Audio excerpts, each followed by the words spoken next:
खुद को देखने में समर्थ हो सके, उसके कुछ विचार आगे।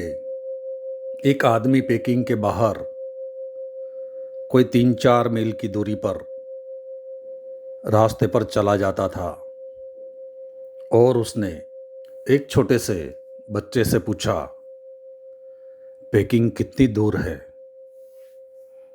उस लड़के ने कहा, जिस तरफ आप जा रहे हैं, अगर उसी तरफ आप चलते चलते चले जाएं तो इस जिंदगी में पेकिंग तक पहुंचना कठिन है। लेकिन आप अगर कृपा करें और लौट पड़े तो 4 मील से ज़्यादा पेकिंग का फासला नहीं है। वह आदमी जिस तरफ चला जा रहा था, अगर वह उसी तरफ चलता जाए तो पूरी ज़मीन का चक्कर लगाए तब पेकिंग पर पहुंच सकता था। लेकिन अगर लौट पड़े तो 4 मील का फासला था, जो बिल्कुल नहीं के बराबर फासला था। हम जिस तरफ चले जा रहे हैं वह परमात्मा की बिल्कुल विरोधी दिशा है। वह शांति के विरोधी की दिशा है। वह सत्य की विरोधी दिशा है।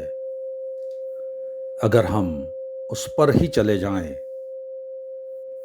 तो पेकिंग तो कोई पहुंच भी सकता है पूरे ज़मीन का चक्कर लगाकर, क्योंकि कोई ज़मीन बहुत बड़ी नहीं है।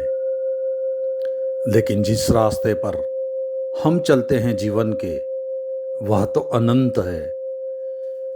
और हम चलते जाएं तो परमात्मा से दूरी निरंतर ही बढ़ती चली जाती है। लेकिन यदि हम लौटने का साहस करें तो शायद हम लौटे और वहाँ परमात्मा मौजूद हो। जैसे कोई सूरज की तरफ पीठ किए खड़ा हो और पूछे कि सूरज कहाँ है, मैं सूरज के पास कैसे पहुँचूं?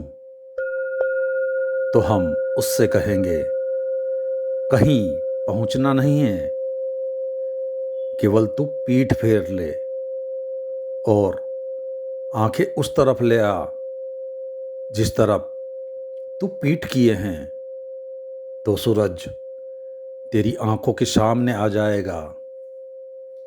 शायद पीठ फेरने की बात है और हम परमात्मा के सामने आ सकते हैं। तो कैसे यह पीठ फेरेंगे?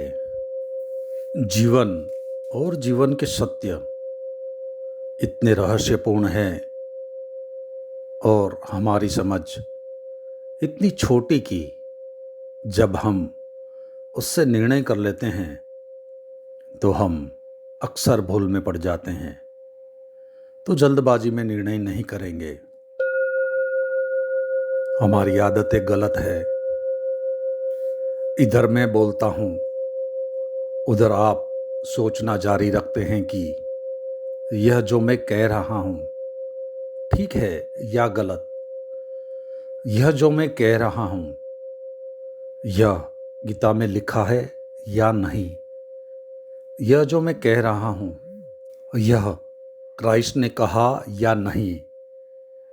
महावीर ने यही कहा या नहीं। उसी वक्त अगर आप सोचते हैं तो आपको पता है, मन एक समय में केवल एक ही काम कर सकता है, या तो सुन सकता है या तो सोच सकता है। तो अगर आप उसी वक्त सोचते हैं तो जो मैं बोलता हूँ वह आप सुन ना पाएंगे, और जिस बात को आप सुन ही ना पाएंगे उसको सोच कैसे पाएंगे। बस आज इतना ही, बाकी अगले अध्याय में